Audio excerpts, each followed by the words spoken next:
muchas gracias por la muy generosa presentación de todos los panelistas. Agustín Coppel, gracias por convocarnos a este foro tan importante del Mar de Cortés. Y, bueno, quisiera agradecer, por supuesto, a todos los que han trabajado tantas horas, ya nos lo decía Radamés, años incluso, para empezar a hacer de la integración de esta región una realidad. Me gustó mucho lo que dijo el gobernador en la mañana, cuando nos decía que es mucho mejor la esperanza que la frustración. Tiene absolutamente razón. Que necesitamos invertir en ciencia y tecnología. Radamés nos decía que tenemos que pasar de lo gaseoso a lo sólido. Aquí tenemos que pasar del esfuerzo a la inteligencia, ¿no? Los grandes retos de esta región, de México, los vamos a encarar con inteligencia.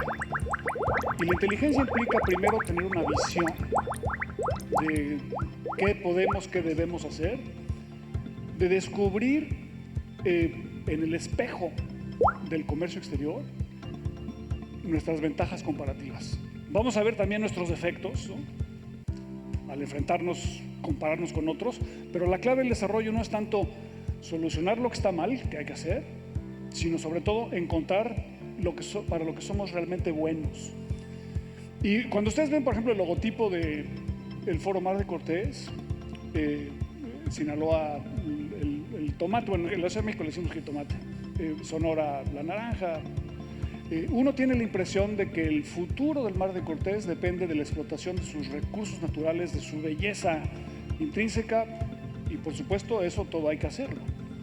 Pero en el fondo, el futuro de esta región depende en invertir en el talento de las personas. Lo decía muy bien el presidente municipal en la mañana. Vamos a ser exitosos en invertir en el talento de las personas si respetamos los derechos de los demás. El respeto al derecho ajeno es la competitividad. En la introducción de este panel se decía, necesitamos no solamente pensar en el rendimiento, sino en el riesgo de las inversiones. Y creo que eso también es cierto. Entonces, necesitamos construir una región que a través del desarrollo de una infraestructura física, pero también de una infraestructura social, incluyente, donde se respeten los derechos de los demás y donde se privilegie la creatividad y el conocimiento. Eso es lo que nos va a permitir resolver los problemas del agua, mantener la pureza de la región, de sus desiertos, de sus mares, de la fauna y la flora, y construir una sociedad mucho mejor. Todo esto que durante esta mañana lo hemos visto como algo un poco teórico, ahora le queremos dar un poco de contenido más específico y tenemos a 3 expositores que nos pueden ayudar precisamente a hacerlo, a ayudarnos a pensar primero en una visión de la región y en segundo lugar a darle contenido en proyectos realizables que son compatibles con el compromiso de transformar, lo decía Agustín en la mañana, de transformar el Mar de Cortés en una región próspera para esta parte de México, por supuesto, pero también para el resto del país como ejemplo y como catalizador de un México mejor. Entonces, quisiera yo empezar primero dándole la palabra a Carlos, que nos va a dar un poco una visión ambiciosa de cómo el noroeste de México tiene una visión no solamente occidental, del oeste, sino del este. Creo que vale mucho la pena pensar la región de esta manera. Y Carlos, por favor, ¿por qué no nos cuentas un poco en lo que estás trabajando? Muchísimas gracias, Luis, y pues muchas gracias también a los organizadores de este foro por cedernos estos minutos y poder pues compartir reflexiones y visiones. También pues a nuestros compañeros panelistas, ha sido un honor conocerlos y tener esta oportunidad también de compartir en este panel, un honor para mí en ambos sentidos. Y bien, como bien dice Luis, y regresándome también un poco a lo que implica este importante foro, yo siempre he tratado de expresar que creo que en México lo que necesitamos es romper ciertas fronteras, pero fronteras de visión y definición de lo que somos, ¿no? Y creo que eso es lo que hace este foro, ¿no? Transmutar, traspasar esas fronteras de lo que ya es definido, ¿no? Como bien decían ahorita en la introducción, tenemos una definición muy clara de lo que hoy es el mar de Cortés. Creo que fue muy atinado comenzar con esta radiografía de lo que se está haciendo en los estados, de lo que representan, pero creo que este ejercicio que estamos haciendo el día de hoy nos permite ver una nueva frontera, ¿no? Delinear esa nueva frontera hacia dónde queremos llegar como país y precisamente como región, porque es indudable que esta región es una de las que mayor potencial tiene en el país. Mi punto de vista seguramente pues será la infraestructura, porque eso es a lo que me dedico. Tengo una banca de inversión de infraestructura y estoy en el consejo de algunos fondos de infraestructura importantes a nivel global, y eso también me ha permitido ver que regiones con enormes retos en el mundo, países que incluso no tienen ni siquiera grado de inversión, logran inversiones privadas en infraestructura importantísimas, ¿no? Y un poco en la mañana había una pregunta en la que decían, bueno, y finalmente pues toda la inversión de infraestructura pública del país está yendo hacia el sureste.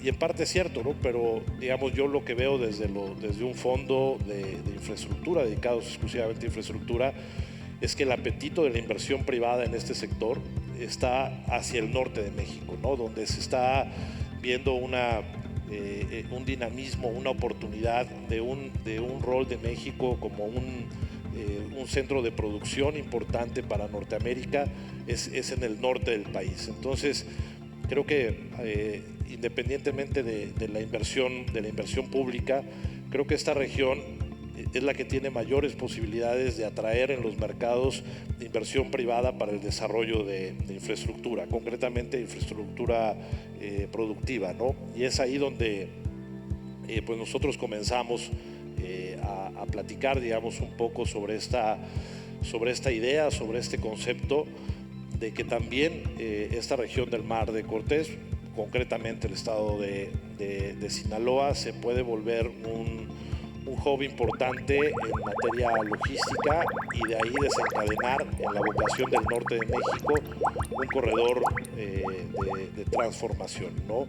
Entonces, pues bueno, aquí hemos transitado, digamos, no es una visión únicamente de nosotros como empresa. Me encantaría decir que nosotros tenemos la paternidad, digamos, de este proyecto, pero al final del día, en el año 2020 hubo una consonancia muy interesante desde el gobierno de Manitoba, desde el gobierno de Texas, desde el gobierno de Sinaloa, el gobierno de Durango, el gobierno de Coahuila. ¿Qué se requiere, Rodrigo? ¿Qué éxito han tenido ustedes en Proesa para incrementar el valor agregado de la producción agropecuaria mexicana y conquistar los mercados del mundo? ¿Y qué ventajas provee esta región del Mar de Cortés para ese tipo de producción? Muchas gracias, Luis, por la pregunta, y un gusto estar aquí con todos ustedes. Quiero nada más aprovechar para comentar que yo creo mucho en que las grandes historias se forjan de liderazgo, visión, convicción, y este foro en particular lo aplaudo y estoy muy honrado de estar aquí. Creo que tiene mucha afinidad su propósito con el propósito del Grupo Proesa, que a lo largo de 60 años ha logrado orientarse en no solo desarrollar, digamos, empresas que generan valor económico, sino también social, y está muy de la mano con el propósito del Foro Mar de Cortés. Ha sido, en mi opinión, la parte fundamental de Grupo Proesa. Pero regresando a tu pregunta, mencionar, en esta zona del país, Grupo Proesa tiene relativamente poco negocio. Los negocios principales, como saben, probablemente estamos muy metidos en el sector automotriz, que hoy lo vemos como movilidad, y en el sector agrícola, en donde partimos de una compañía que se llama Citrofruit, que tengo el honor de dirigir hoy día, y donde hemos establecido una visión de convertirla en una plataforma de agronegocios, justamente porque el grupo ve el sector como un sector de extremo potencial, ¿no? Y bueno, en Citrofruit, básicamente nuestro negocio está del lado del Golfo hoy en día.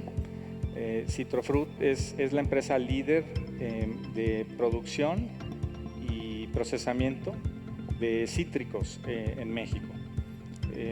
En producción tenemos aproximadamente 1 millón de árboles plantados propios, un poco más, pero que solo son realmente un 10% de lo que procesamos. En realidad, nuestro rol es mucho de buscar el liderazgo para que la industria como tal pueda crecer, y nos integramos con productores, con las comunidades y demás, ¿no?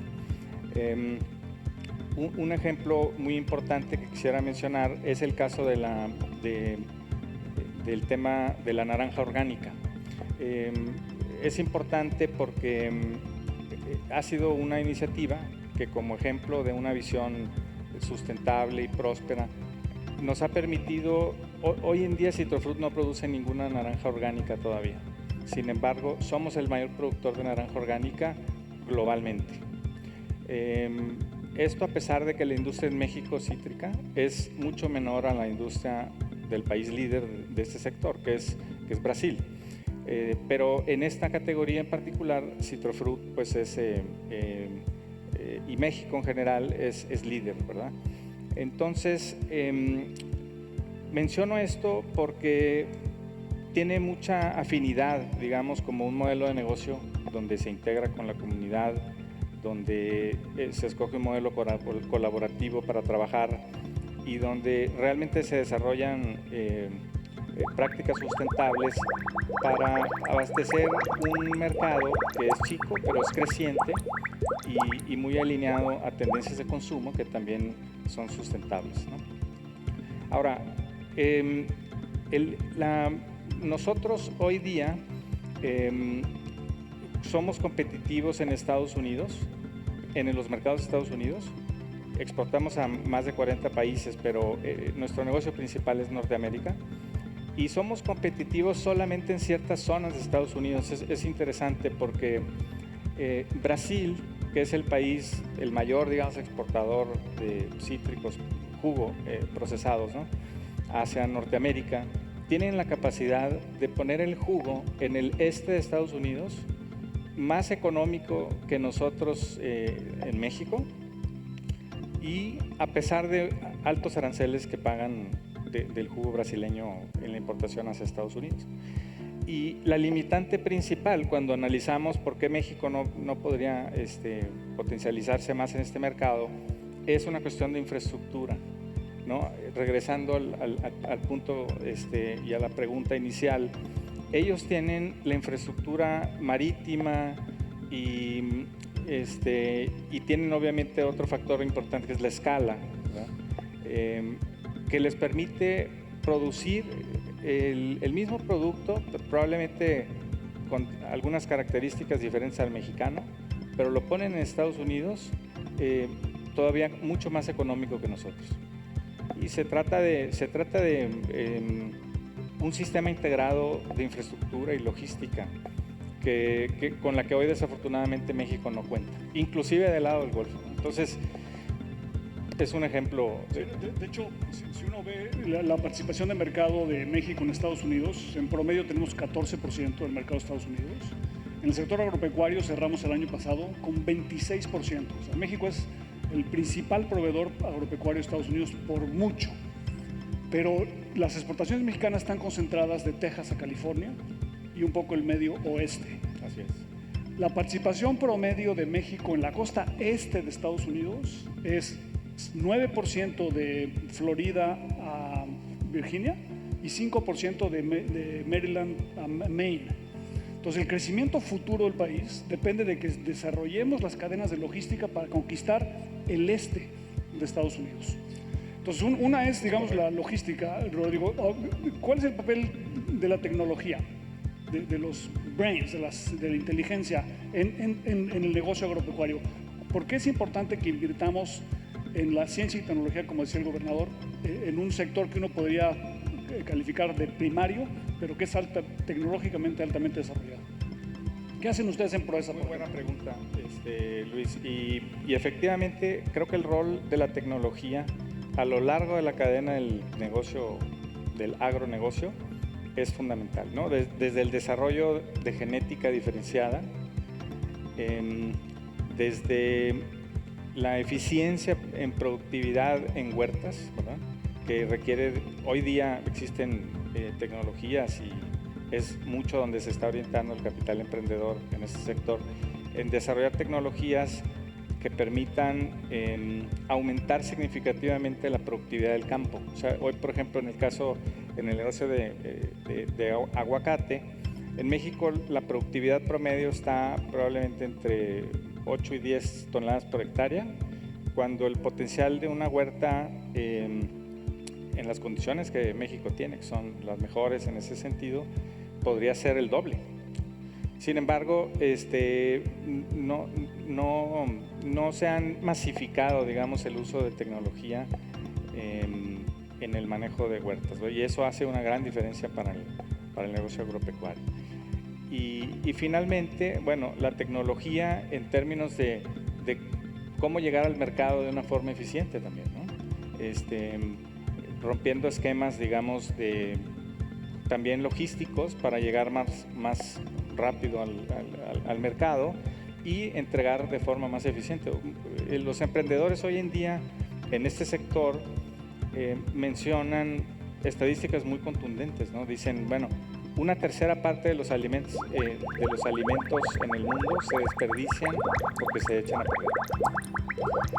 Otro factor importante es que el no utilizar prácticas agrícolas adecuadas que pudieran estar afectando, digamos, la sustentabilidad de la industria, se han comido tal vez una tercera parte de las tierras arables en el mundo. México, digo, no es la excepción, ¿no? Y finalmente, bueno, el cómo de nuevo llegar más directamente al consumidor que está buscando estos productos, pero no llegan, digamos, en la frescura y en la cantidad que se requiere. Yo creo que esta zona del país es ya hoy en día un ejemplo de altísima competitividad en Sinaloa con la producción de tomates y pimiento morrón y muchas otras cosas, en Sonora con la exportación de carne de res y carne de cerdo que exportamos directamente a Japón, en Baja California Sur la producción de vegetales orgánicos de altísima calidad que se venden a precios muy importantes en Estados Unidos, y en Baja California Norte todo el Valle San Quintín y la producción de pecuaria en el mar, en la costa de Baja California. Ernesto, ¿cuál es el papel que tienen las instituciones público-privadas y privadas-públicas para potenciar estas dos cosas, la infraestructura física y la infraestructura, digamos, suave en términos de reglas y de instituciones de investigación y sanitarias y otras? ¿Cómo podemos hacer para que esta región se beneficie, digamos, de instituciones que tengan un efecto multiplicador y nos permitan visualizar la región como una región competitiva? Bueno, ante todo quiero saludar a todas y a todos y gracias Luis por la pregunta y muchas gracias a los organizadores. Como recién decía Rodrigo, yo también veo una afinidad grande entre el objetivo que tiene el Foro de Mar de Cortés y el objetivo nuestro en el BID. El objetivo del Foro Mar de Cortés es mejorar la calidad de vida de los habitantes de estos 5 estados. Nosotros en el BID lo que hacemos es trabajar para mejorar la calidad de vida de la gente en América Latina y el Caribe, a través de mejorar la salud, la educación, la infraestructura, el desarrollo productivo, tanto a través de mecanismos financieros, de préstamos, como de conocimiento técnico y de diálogo de políticas con los gobiernos. Buscamos apoyar a través de nuestra visión 2025 mecanismos de desarrollo sostenible e inclusivo que pongan foco en la inclusión social, en la productividad, en la innovación, en la integración regional, etc. Y somos la principal fuente de financiamiento para el desarrollo en América Latina y el Caribe, tanto financiamiento al sector público como al sector privado a través de nuestro brazo privado que es BID Invest y de nuestro laboratorio de innovación que es el BID Lab. Bueno, recién escuchábamos entonces a Carlos y a Rodrigo que nos hablaban desde la perspectiva del sector privado y yo quería hablar desde la perspectiva un poco de cuál puede ser el rol del sector público. ¿Qué rol puede jugar en colaboración con el sector privado, por ejemplo, en temas de desarrollo productivo? Yo creo que hay dos visiones contrapuestas que en general se tiene del sector público, ¿sí? Una es, en un extremo, el Estado que participa de una manera muy activa en la economía, tanto produciendo como a través de subsidios y protección, afectando las posibilidades de distintos sectores. Y en el otro extremo, un Estado que simplemente pone las reglas del juego y deja que dentro de esas reglas se desarrolle la actividad del sector privado. Y yo tengo una visión diferente del rol del Estado, que está en parte inspirada por el pensamiento de Ricardo Hausmann, a quien vamos a ver mañana. Y es una visión del Estado como proveedor de bienes e insumos que el sector privado necesita para ser competitivo y para aumentar su productividad. ¿Cuáles son esos insumos públicos que necesita el sector privado? Bueno, el Estado no necesariamente tiene la información de cuáles son esos insumos y es por esto que es tan importante la interacción del sector privado con el sector público. Los sectores son los que saben qué obstáculos se enfrentan, cuáles son estos insumos públicos que son fundamentales para desarrollar el potencial de los sectores. Y muchos de estos insumos públicos son muy específicos, ¿sí? Por ejemplo, recién hablábamos de temas de agricultura, que es un sector en el que el Mar de Cortés tiene enormes ventajas comparativas, pero también enorme potencial que todavía no está aprovechado. Y para que el sector se desarrolle, ¿qué es lo que se precisa del sector público? Bueno, por un lado, se requiere infraestructura de transporte, que como veíamos en la presentación de Carlos, requiere de un elemento muy importante de inversión del sector privado, pero el sector privado no juega solo acá. Necesita que el sector público haga las concesiones, dé los derechos de vía, etcétera, ¿sí? Tiene que haber, para que se desarrolle el sector agrícola, un buen sistema de control fitosanitario, un SENASICA que funcione de manera apropiada. El Estado tiene que estar abriendo mercados a través de acuerdos comerciales, pero en muchos aspectos los temas son mucho más granulares. Yo necesito firmar protocolos sanitarios para permitir la exportación de cerdo a Japón. No se trata solamente de armar el acuerdo comercial con Japón, etc. El Estado también puede contribuir a través de la investigación, por ejemplo, desarrollando nuevas variedades de arándanos que se adapten mejor a una cierta región o diseñando tratamientos cuarentenarios de tal manera que los productos no solamente puedan, por ejemplo, los mangos de Manila, no solamente puedan llegar a destino sin plagas, sino también con buen shelf life y con buena calidad. Entonces, todos estos son temas donde el Estado puede poner sobre la mesa algunos insumos que son claves para que el sector privado pueda desarrollar su competitividad. Y todos estos insumos, cosas tan granulares como las que mencioné, no surgen naturalmente si simplemente el Estado se limita a poner las reglas del juego y se sale del tema. Hace unos 5 años publicamos un libro en el banco analizando más de 20 casos de colaboración público-privada para el desarrollo productivo, y la conclusión general del trabajo se puede resumir en el título del libro, que se llamaba Tutu Tango, ¿sí? Se requieren dos para bailar el tango. El sector privado solo no lo puede hacer, obviamente el sector público tampoco.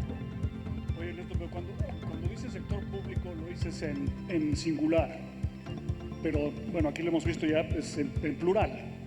O sea, está el sector público federal, luego los estados y los municipios.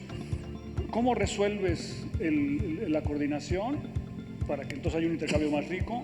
Y segunda pregunta, ¿cómo puede el BID participar en profundizar el proyecto del foro del Mar de Cortés? Muy buena pregunta. Digamos, recién yo hablaba de temas que pueden permitir al sector público identificar cuáles son los temas que hay que poner sobre la mesa. Pero una cosa es la identificación y otra cosa es efectivamente poder proveerlos. Y en esta provisión muchas veces nos encontramos con otro problema muy serio, que es el problema de la coordinación entre distintas esferas del propio sector público. Digo, la coordinación se vuelve todavía más compleja cuando hablamos de coordinación entre el Estado federal y coordinación y estados, digamos, y el sector público estatal, o aún cuando hablamos de la coordinación entre 5 distintos estados, pero aún dentro de un estado, ¿sí? O del Estado federal o al nivel de un estado, muchas veces hay grandes dificultades de coordinación y el problema es que, por ejemplo, recién hablábamos del sector agrícola. Pasemos ahora a un sector de servicios, el sector turismo. Imaginemos que el secretario de Turismo de un estado identifica que hay gran potencial de desarrollo en un nuevo polo turístico, pero que se necesita para desarrollar este polo turístico pavimentar ciertas rutas de acceso, se necesita entrenar a la población para que sepan hablar inglés y atender de mejor manera al turismo extranjero. Y el problema es que el secretario de Turismo ni tiene responsabilidad de pavimentar caminos, ni tiene responsabilidad de entrenar a la fuerza laboral. Necesita de la colaboración de otros, del secretario de Obras Públicas y Transporte, del secretario de Trabajo, para poder poner sobre la mesa estas soluciones. Y esta coordinación al interior del sector público suele ser muy difícil. Entonces, a mí siempre me causa gracia que muchas veces cuando se habla de coordinación y se presenta un PowerPoint, muchas veces lo que se muestra es un sistema de engranajes, ¿sí? Hay un logo que me gusta mucho poner de ejemplo, que es el logo del sistema de transporte de la ciudad de Manchester. Dice, Making the City Work Together. Y se presentan 3 engranajes, pero los 3 engranajes se están tocando.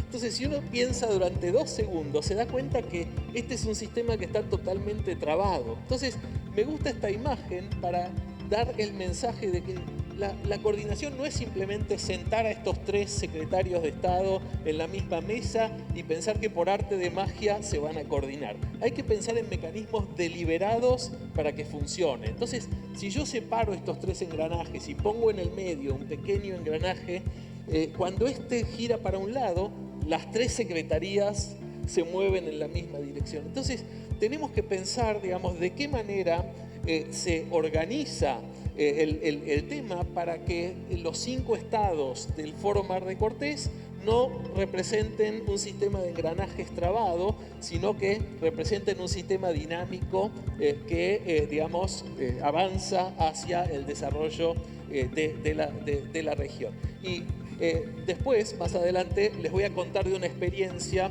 en Perú, que después se repitió en Argentina, de unos foros público-privados a nivel sectorial, ¿sí? En el caso de Perú se llamaban mesas ejecutivas, que eran una buena tecnología para resolver este tipo de problemas y cómo desde el banco los podemos apoyar. Voy a hacer una pregunta adicional a cada uno de los panelistas y pedirles al público que empiecen a preparar sus preguntas para que podamos tener un intercambio también con todos ustedes. Vamos a empezar con Rodrigo. Rodrigo, tú, si tuvieras que señalar el reto más importante que enfrenta Proesa, ¿cuál sería? ¿Y cómo lo vas a atacar? Y segunda pregunta, ¿dónde ves el negocio de ustedes en los próximos 5 años, 10 años? ¿Y qué papel puede jugar esta región del país en ese negocio? Gracias, Luis. Pues, a ver, nosotros hemos establecido una visión, voy a empezar por la segunda, una visión 2030, donde estamos reforzando tal vez las barreras más grandes que hoy vemos, pero que también las vemos como oportunidad, como la clave para el crecimiento. Yo te diría que estamos orientando la energía, y si pudiera escoger una sola sería esta, es innovación. Innovación desde el sentido amplio de la palabra, ¿no? Segundo, sustentabilidad, es decir, muy orientado también a que esa innovación nos permita también identificar, atacar problemas que hoy tiene el mundo, ¿no? Desde un punto de vista de sustentabilidad amplio. Y tercero, colaboración. Entonces, por eso está tiene muchísima afinidad con este propósito del foro. ¿Cómo lo estamos haciendo? Estamos ampliando un poquito el panorama. Por ejemplo, en el caso, les comentaba, Citrofruit, hoy en día lo estamos transformando a convertirse en una plataforma de agronegocios para el Grupo Proesa. Y esto implica diversificación, implica innovación, implica colaboración. Entonces, tal vez el mensaje que me gustaría compartir es la clave para nosotros está en unificar el esfuerzo de innovación y de sustentabilidad, ¿no? Hace un ratito, por ejemplo, en el panel anterior se preguntaba una pregunta muy interesante que dice, oye, ¿cómo hacemos para impulsar la economía, pero al mismo tiempo cuidar el medio ambiente, cuidar los aspectos sociales, ¿verdad? Y yo creo que la respuesta es que tienen que ir juntos. Cuando tú hoy día analizas hacia dónde se está yendo ese capital emprendedor, realmente ellos están mapeando cuáles son los problemas que tiene el mundo, y hay referencias muy interesantes como por ejemplo el de la ONU, United Nations, que tiene sus objetivos de desarrollo sustentable, de donde se están ligando para identificar fuentes de oportunidad, ¿no? Entonces, la consecuencia va a ser la prosperidad, digamos, el desarrollo económico, pero la oportunidad está en detectar los problemas y después innovar a través de tecnología, a través de conocimiento. Tú decías, la economía del conocimiento es lo del futuro.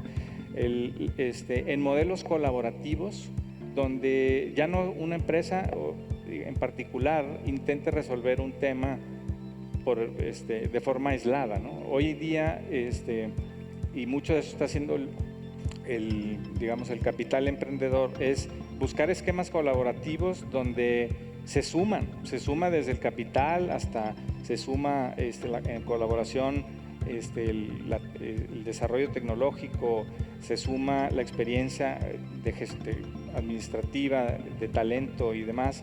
Entonces, al sumar esos esfuerzos se puede cumplir el propósito del desarrollo sustentable, pero al mismo tiempo generando riqueza, ¿no? Entonces, esa sería mi respuesta. Carlos, el proyecto que nos presentaste pues, es de una enorme ambición. Algunos podrían calificarlo como un sueño, porque es altamente disruptivo. Puede convertirse, si se hace, uno de los proyectos de infraestructura más importantes de México. ¿Qué probabilidad le das para que una cosa así pudiera realmente implementarse? Muy buena pregunta, Luis. Yo creo que pues este ha sido uno de los proyectos, yo creo que más polémicos que tenemos. El grupo de nosotros debe tener unos 80 o 100 proyectos de infraestructura en el mundo, ¿no? Creo que, pues, por ejemplo, en países como Colombia somos un jugador importante, por ejemplo, en inversión de energías renovables. En Panamá tenemos algunas inversiones de hidrocarburos, etcétera, pero ninguno creo que es tan polémico como este proyecto en el sentido del reto que puede representar, ¿no? Yo creo que sinceramente, por ejemplo, si me hubieran preguntado hace un año, todavía te diría que no lo sé hasta dónde íbamos a poder llegar. Hoy en este momento creo que por un lado, y un poco en la pregunta que se le hacía a Ernesto sobre la voluntad de los gobiernos, creo que juega un papel importante. Creo que en Sinaloa, por aquí está el secretario Javier Lizárraga, que le agradezco mucho.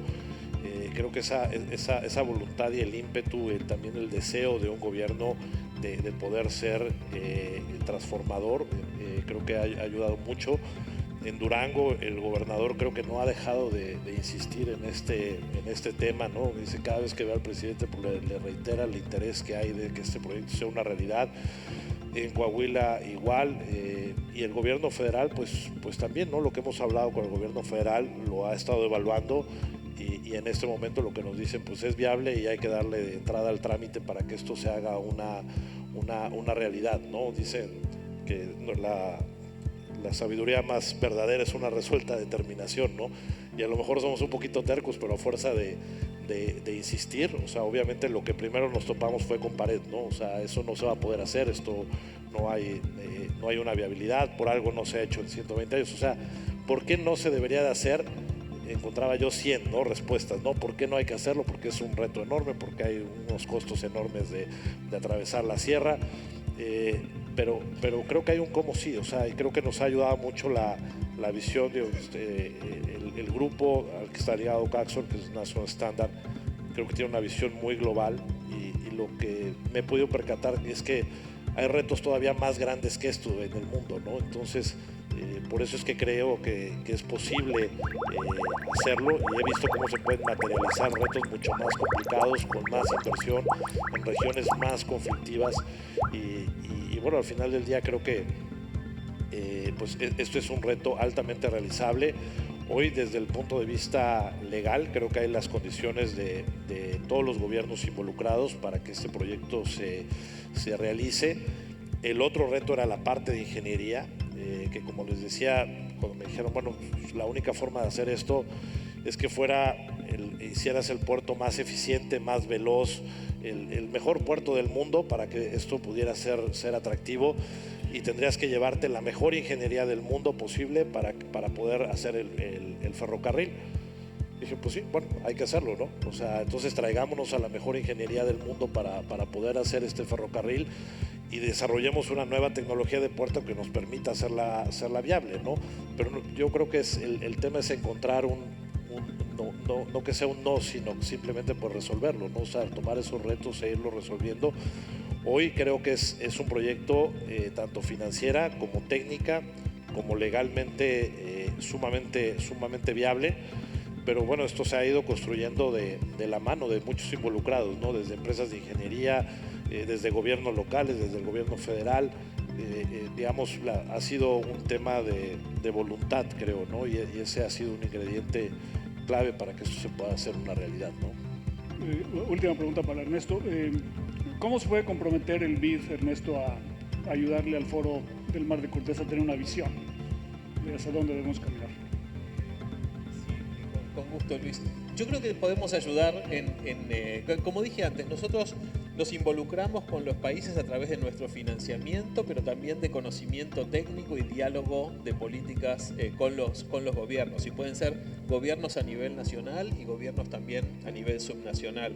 En temas de visión, yo creo que una cosa que podemos hacer es traer las experiencias que hemos observado en otros países, ¿sí?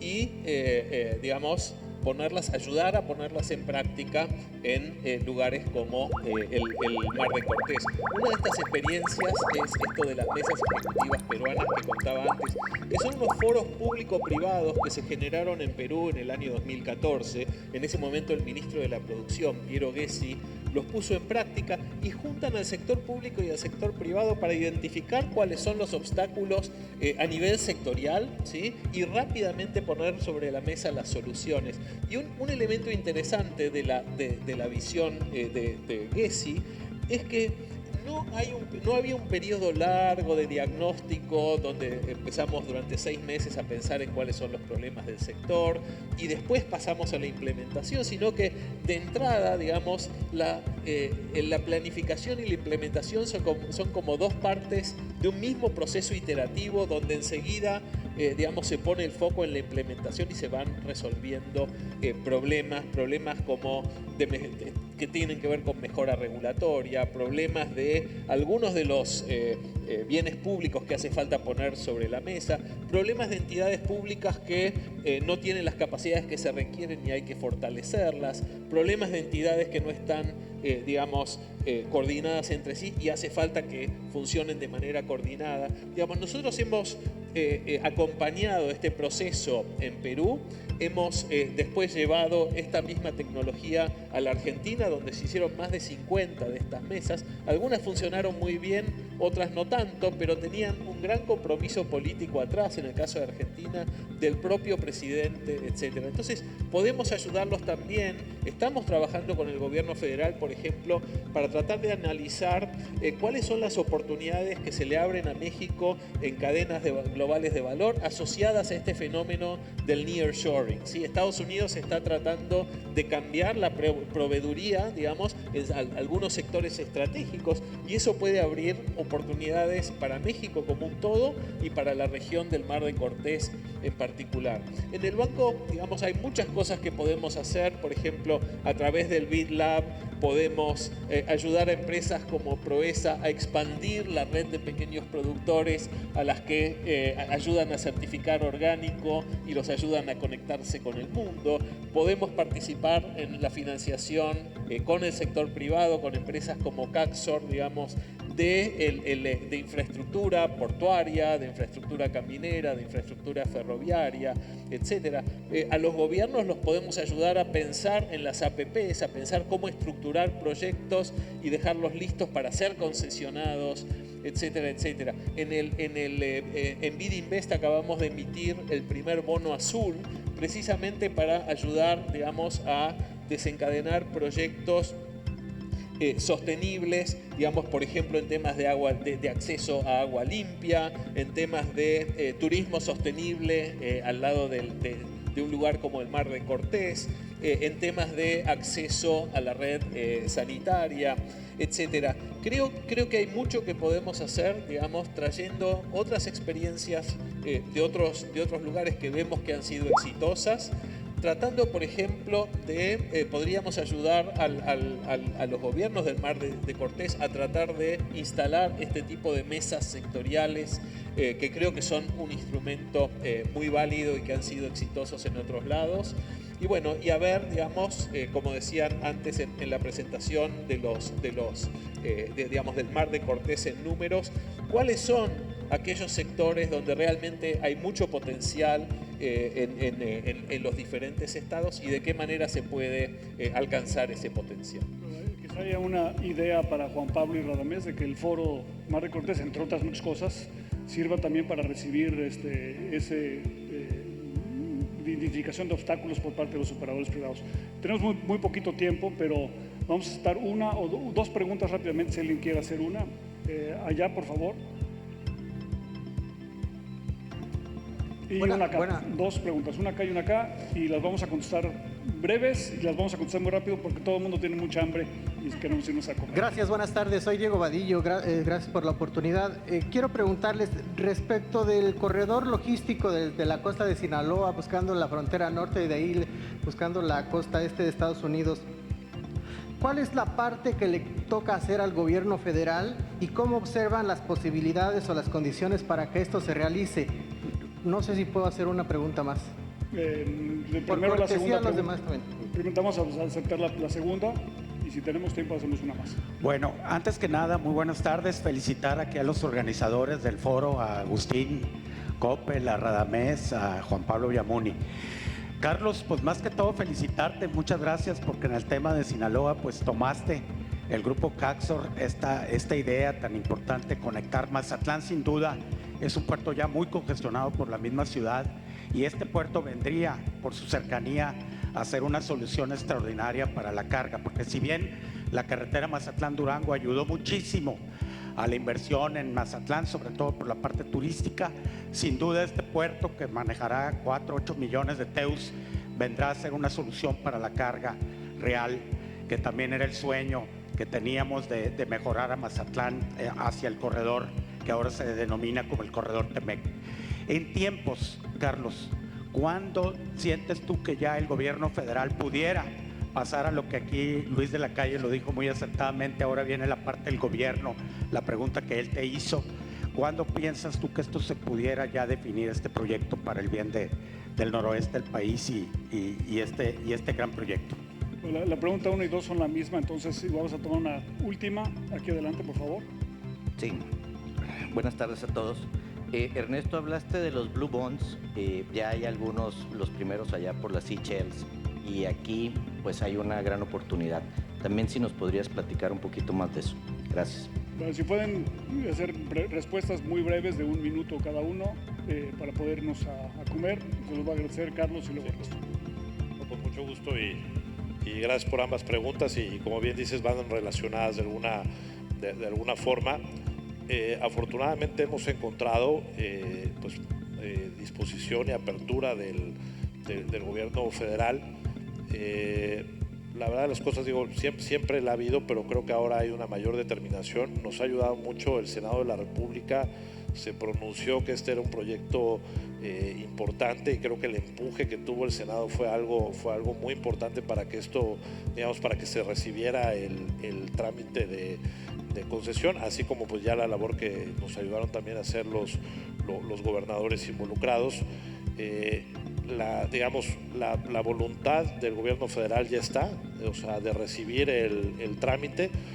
Eso sinceramente pues acaba de pasar, o sea, eso no tiene ni un mes que sucedió, que el gobierno federal dijo, bueno, recibamos el trámite.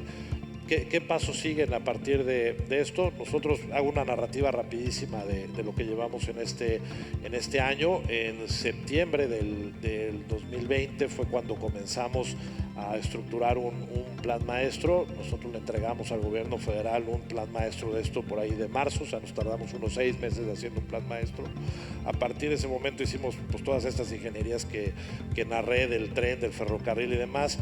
Que ahorita en noviembre pues bueno ya nos dieron entrada para tenerlas, entonces pues ahí llevamos digamos el primer año, ¿no? Que fue esta etapa de planeación, de tener todo esto listo, y bueno ahora lo que continúa es aproximadamente también cerca de 6 meses a 1 año de trámites para tener digamos la concesión, para que se haga una propuesta no solicitada.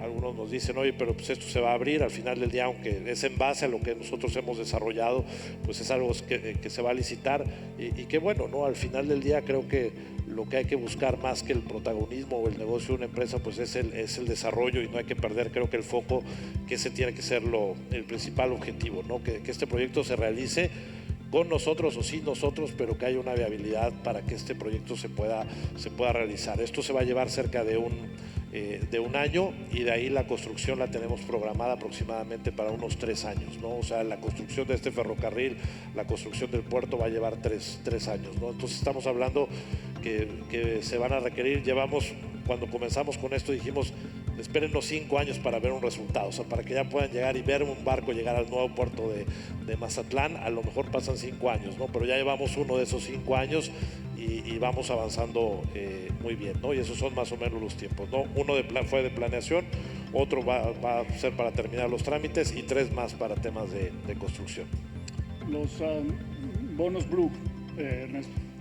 Sí, gracias por la pregunta. Esto es algo muy reciente que se acaba de anunciar en Glasgow, así que es algo que es muy nuevo.